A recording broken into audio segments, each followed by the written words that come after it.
Itu Syekh Izzuddin bin Abdis Salam. Terus kemudian beliau mengebabkan itu detail sekali, yaitu di Sajaratul Ma'arif dibabkan di bab faslon la yutrakul haqqu li ajlil batil. Itu beliau bikin satu strategi fikih itu yang luar biasa. Misalnya begini, jihad atau perjuangan membela Islam itu harus kamu menyertakan orang-orang fajir, orang-orang fasik. Kenapa? Likuwatil Islam. Karena kesalahan orang fajir itu tidak seimbang dengan pentingnya syaukatul Islam atau syaukatul Muslim. Terus saya itu dulu ya iskal itu ya agak protes, tapi ini ulama wali. Sampai saya sholat berkali-kali, ya Allah, saya beri kefahaman tag ini. Kalau terpaksa beda, nanti saya mohon ketemu beliau, saya mau protes. Sama nggak usah tahu caranya ketemu wali-wali yang sudah meninggal. Nanti kalau sudah jadi wali tahu sendiri. Jadi nggak usah tanya. Akhirnya saya sholat dan akhirnya faham tanpa ketemu. Karena saya bayangkan ketemu ya lebih sulit, mendingan minta faham timbang minta ketemu. Logikanya begini, misalnya nyon sewu kita fi daril harbi, bayangkan kita di daril harbi atau zaman Indonesia dijajah Belanda. Saya ulang lagi ya, dalam konteks jangan sekarang, contohnya sekarang nggak perlu perang, zaman dijajah Belanda. Kita misalnya milih pasukan Hizbullah dan Sabilillah selektif, yang sholatnya benar, yang puasanya benar, yang toharohnya benar. Kira-kira dapat pasukan berapa coba? Enggak, jawab saja. Kan hanya dapat pasukan sedikit. Sementara misalnya Belanda bisa pasukan banyak karena tanpa seleksi.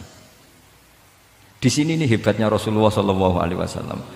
Kata beliau, wal jihadu madin mundu ba'atsan ya Allah ila yaumil qiyamah sampai ila ayyuqatila akhiru ummati ad-dajjal la yubtiluhu jawru jairin wala adlu adilin. Sebagian riwayat langsung wal jihadu tetap wajib pun alaikum ma'akul libarin wafa jirin. Nah, penjelasan Nabi kenapa kita harus berjuang mengawal Islam meskipun harus ma'akul libarin wafa jirin. Ya kalau di isim fa'ilnya umumnya guru-guru kita baca barin, tapi untuk masdarnya, untuk kebaikan bacanya apa? Birun. Nanti kamu protes, oh barun itu daratan Gus, kalau birun itu kebaikan. Aku itu macaku kamus luwes suwi bocah kok sembrono.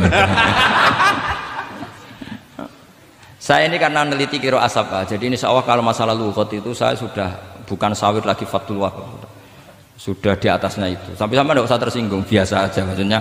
Karena ini kompetisi, kalau sama nggak cocok ya harus bersaing, jangan geremeng tok.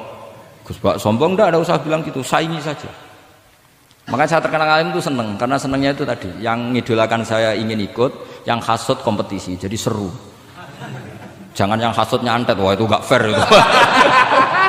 Itu gak fair, wah itu pasti ngadepi langit itu. Nanti urusannya sama Allah itu, nggak sama saya, langsung sama.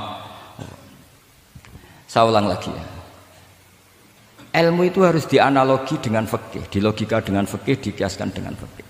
Sekarang misalnya ada orang sok ikhtiyar, wah perang kok ambek wong fasik gak enak gini-gini, wong fasik perilakunya gini-gini. Pertanyaannya adalah, kalau kita nyeleksi hanya orang soleh, kita dapat pasukan berapa? Misalnya zaman kita melawan Belanda. Sama sekarang kita ngawal pembangunan masjid. Kadang yang nyumbang nggak sholat, kadang yang nyumbang yang sewu hasil korupsi, kadang yang nyumbang orang-orang yang cara muamalah babal kedua. Itu coba kalau kamu tolak, potensinya gini. Ini sekaligus PR. Saya berkali-kali nyontohkan ini. Sampean boleh tidak setuju, tapi nanti menghadapi saya di akhirat, tidak di dunia, di akhirat. Nanti kita sowan Allah bareng-bareng bener siapa? Loh, saya tidak main-main.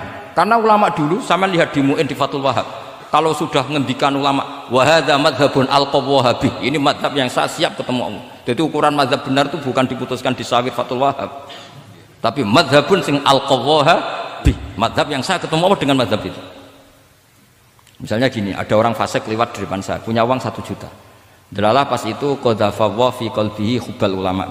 Pas itu delalah beliau senang ulama, terus bilang gini, Gus Pak, uang ini tak kasihkan kamu 1 juta. Dia fasik, misalnya terkenal syaribul khomri. Saya ini menurut pertanyaan saya, ini jawab saja. Kamu salah nggak apa-apa. Wajib menerima apa, haram menerima apa, bebas, mubah. Ayo milih di polling. Nggak usah sungkan Gus Kausar. Ini beliau-beliau posisi senior. Milih menerima apa menolak? Wajib apa sunat? Sunat apa wajib? Nah, logika-logika harus terbangun begini. Kalau kamu terima, maka akan dicibir. Malam di Fathul Wahab dikai duit, saya kok gelem, bolak-balik nak duit gelem aja. Itu juga masalah kan? kiai latihan jatuh kan. Artinya posisinya tidak mantep-mantep amat. Kecuali kadung keramat. Udah kadung keramat itu. Sama jangan niru saya, aman udah itu. Bayangkan sampean yang latihan nyai itu kan. Tapi pertanyaannya kalau sampean tolak, terus ista'ana bihadhihi darahim lil maksiyah. Tak kena kiai ra gelem, tak kena demenanku. Dan hari itu andaikan dia tidak punya uang 1 juta, dia tidak bisa kedemenannya. Gara-gara sampean tolak, dia punya alat untuk maksiat lagi. Kalau seperti ini jadi haram apa wajib? Loh, berarti sampean harus gak jawab anut aku. Artinya sampean jawab kan terprovokasi saya kan? Terprovokasi narasi. Terprovokasi narasi. Itu kriminal untuk calon ulama gitu itu nggak boleh. Nah, logika ghanimah kira-kira seperti itu. Ghanimah itu normalnya haram. Normalnya haram karena ghanimah itu min amwalil kufar. Dan notabene amwalul kufar adalah bukan sekedar mukhtalithah, aksaruha mungkin minal haram. Tapi kenapa ghanimah dihalalkan di hadil ummah? Makanya Nabi ketika ngendikan uqtitu khamsan lam yu'tahunna nabiyyun qabli, termasuk beliau menyebut wa ukhillat li al-ghanaim, termasuk saya 5 hal yang Nabi sebelumnya enggak dikasih, saya dikasih. Di antara beliau nyebut wa ukhillat li al-ghanaim, ghanimah itu halal untuk umatku. Itu kan kenapa Nabi menyebut itu? Karena normalnya ghanimah itu haram karena min amwalil kufar. Tapi kenapa dihalalkan? Saya pernah ditanya seorang dosen, kenapa itu halal Gus? Saya itu kok nggak nyaman. Karena ini jenis orang ikhtiyat. Terus saya bilang gini, andai kan kamu digarong sama garong, kemudian garong itu bawa senpi, bawa pedang. Karena kamu merasa itu tidak milik kamu, monggo gadani jenengan beto malih. Wah ya tidak bisa Gus, nanti dipakai garong lagi. Sama amwalul kufar. Andai kan lau a'tainahum, andai kan kita kasihkan lagi ke mereka, maka akan dipakai isti'anah, dipakai pertolongan atau alat untuk kekuatan kekafiran mereka. Di sini sirrinya kenapa ghanimah menjadi halal. Tapi kenapa Nabi sebelumnya kok dikatakan haram? Karena logikanya memang haram. Itu hebatnya Allah SWT sama para kekasihnya. Ada kekasihnya yang dipilihkan haram, yaitu Nabiun qabla Rasulullah SAW. Karena normalnya memang haram. Ada Nabi yang fikihnya lebih dinaikkan lagi, yaitu dihalalkan supaya harta ini tidak dipakai i'anah alal maksi. Sampean milih fikih mana coba? Nah, saya berharap pinternya Khatam Fathul Wahab itu paling enggak sampai seperti ini. Barimu nantang saya enggak apa-apa. Tapi nanti ketemu di akhirat. Nah, itu fikih. Jadi fikih itu. Nah, tapi kan iso wae Gus nampani khadzun nafsi lah, itu mulai masalah kan. Makanya yang seperti itu jangan untuk khadzun nafsi. Karena kita butuhnya itu nyita supaya ini enggak dipakai kekuatan maksiat. Jebule mbek kon malah go ngopi rokokan. Nah, ini orang kan terus curiga jebule nek ambek dhuwit ya dodgel. Buktikan kalau Anda tidak pakai.